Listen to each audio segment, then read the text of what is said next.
19 জানুয়ারি যুদ্ধবিরতি কার্যকর হওয়ার পর গাজা উপত্যকায় ফিরেছেন 3 লাখেরও বেশি ফিলিস্তিনি। গাজার জনসংযোগ দপ্তর এক বিবৃতিতে এ তথ্য জানিয়েছে। বিজ্ঞপ্তিতে বলা হয়েছে, ইসরায়েলি বাহিনীর উত্তর গাজার এই বাসিন্দাদের বড় একটি অংশ এতদিন উপত্যকার দক্ষিণ ও মধ্যাঞ্চলে আশ্রয় নিয়েছিল। 470 দিন পর নিজেদের বাড়িঘরে ফিরেছেন তারা। ইসরায়েলি বাহিনীর বোমায় ধ্বংসস্তূপে পরিণত হওয়ার উত্তর গাজায় এখন কোনো বাড়িঘর অক্ষত নেই। কিন্তু তারপরেও প্রায় 15 মাস পর নিজেদের এলাকায় ফিরতে পেরে উচ্ছ্বসিত উত্তর গাজার বাসিন্দারা।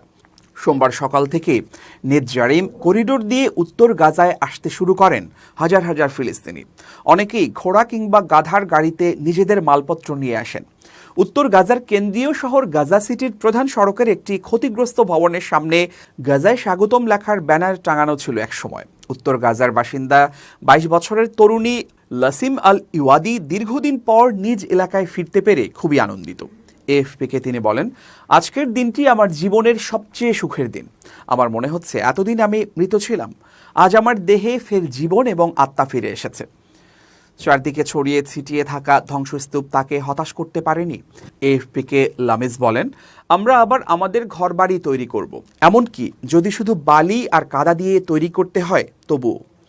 গাজায় হামাসের এক মুখপাত্র এএফপিকে জানিয়েছেন, উত্তর গাজায় ফিরে আসা এই বাড়িঘর হারানো এই ফিলিস্তিনিদের সাময়িক আশ্রয় হিসেবে অন্তত 1,35,000 তাঁবু প্রয়োজন। 2023 সালের 7 আগস্ট ইসরায়েলের ভূখণ্ডে হামাসের নজিরবিহীন হামলার পর সেদিন থেকেই গাজা উপত্যকায় অভিযান শুরু করে ইসরায়েলের প্রতিরক্ষা বাহিনী। টানা 15 মাস ধরে চলা সেই অভিযানে নিহত হয়েছেন 47,300 শতাধিক ফিলিস্তিনি। আহত হয়েছেন আরও 1,12,000 জন এবং গাজার বিভিন্ন এলাকা থেকে বাড়িঘর ছেড়ে নিরাপদ আশ্রয় খুঁজতে বাধ্য হয়েছেন লাখ লাখ ফিলিস্তিনি। যুক্তরাষ্ট্র, কাতার এবং মিশরের ব্যাপক ও বিস্তৃত কূটনৈতিক তৎপরতার জেরে গত 19 জানুয়ারি থেকে যুদ্ধবিরতি শুরু হয়েছে গাজায়। গাজার বাস্তুচ্যুত বাসিন্দারাও ফেরা শুরু করেছেন।